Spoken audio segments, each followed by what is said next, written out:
हमारी वित्त मंत्री निर्मला सीतारमण जी ने आपके सामने देश को बजट उसको हम लोगों के सामने रखा।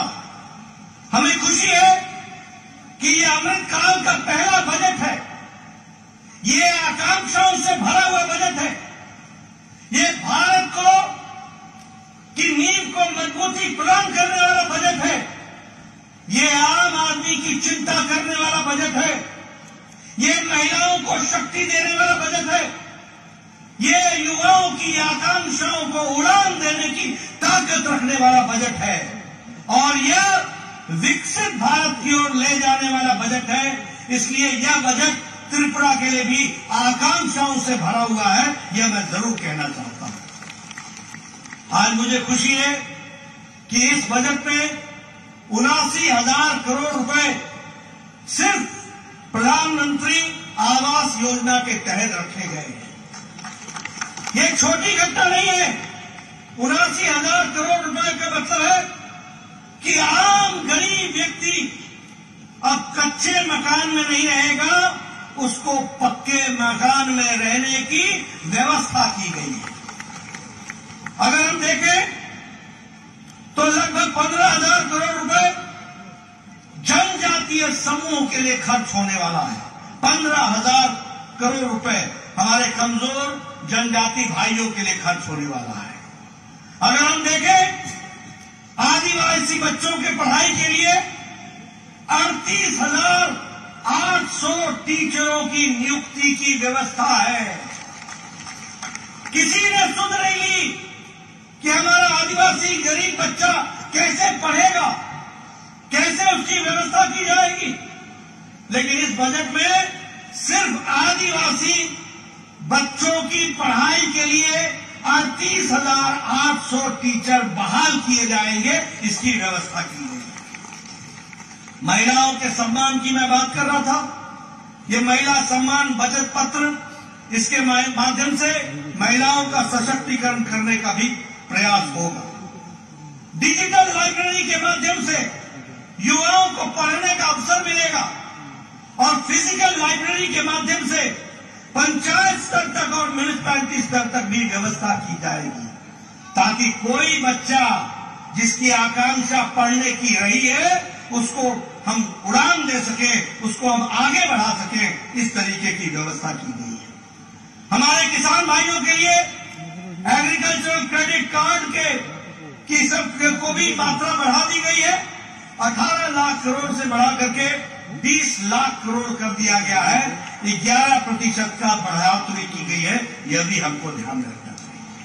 आप याद कीजिए, आज से 9 साल पहले भारत कैसा था? घुटनों पर टेकने वाला भारत था, फैसला नहीं लेने वाला भारत था, पॉलिसी पैरालिसिस से गुजर रहा था, भ्रष्टाचारी देशों में से इसका नाम शामिल था। आए दिन भ्रष्टाचार हुआ करते थे। लेकिन प्रधानमंत्री मोदी जी के नेतृत्व में पिछले 9 साल में भारत आकांक्षाओं का भारत बन गया, छलांग लगाने वाला भारत बन गया, विकास की नई झड़ी लगाने वाला भारत बन गया और भारत दुनिया में अपने आप को स्थापित करता हुआ मजबूत राष्ट्र के रूप में खड़ा दिखता भारत दिख गया। ये हमको समझना चाहिए और इसीलिए मोदी जी के नेतृत्व में प्रोएक्टिव, प्रो रिस्पॉन्सिव और प्रो रिस्पॉन्सिबल गवर्नमेंट का काम भारत सरकार ने किया। मैं यहां देख रहा हूं, आप लोग बैठे, अभी तक अमेरिका में कोरोना का टीकाकरण सिर्फ 76% हुआ है। यूरोप में कोरोना का टीकाकरण सिर्फ 67% हुआ है। लेकिन यहां आप सब लोग बिना मास्क के बैठे हैं और नजदीक बैठे हैं और बिना मास्क के बैठे हैं। इसलिए बैठे हैं क्योंकि 130 करोड़ के देश को 220 करोड़ डबल डोज लगा करके प्रधानमंत्री मोदी जी ने सुरक्षा कवच आपको दिया। ये है प्रोएक्टिव सरकार।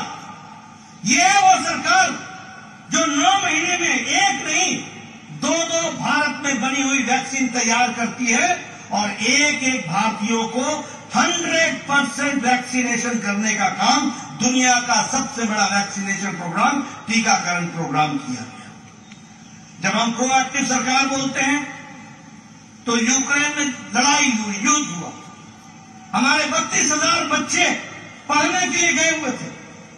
32,000। कोई देश ने यह पहल नहीं की कि अपने बच्चों को वापस लाया जाए, लेकिन प्रधानमंत्री मोदी जी ने एक तरफ पुतिन से बात की, एक समय में ज़ेलेंस्की से बात की, युद्ध को रुकवाया और 32,000 बच्चों को सुरक्षित भारत पहुंचाया। इस तरीके की व्यवस्था की। इसलिए मित्रों, आज ये प्रोएक्टिव सरकार है, लोगों के प्रति समर्पित सरकार है। और मुझे खुशी है, एक समय में प्रधानमंत्री स्वर्गीय राजीव गांधी कहते थे कि मैं 1 रुपया भेजता हूं और 85 पैसे पता नहीं किस हाथ में पंजे में फंस जाते थे, पता नहीं कहां चले जाते थे। आज प्रधानमंत्री मोदी जी ने 300 से ज्यादा स्कीमों का पैसा भारत के खजाने से सीधे आपके खाते में डालने का काम किया है, 300 से ज्यादा स्कीमों का। और आपको जानकर के आश्चर्य होगा कि 25 लाख करोड़ रुपए आपके खाते में ट्रांसफर हो चुका है। 25 लाख।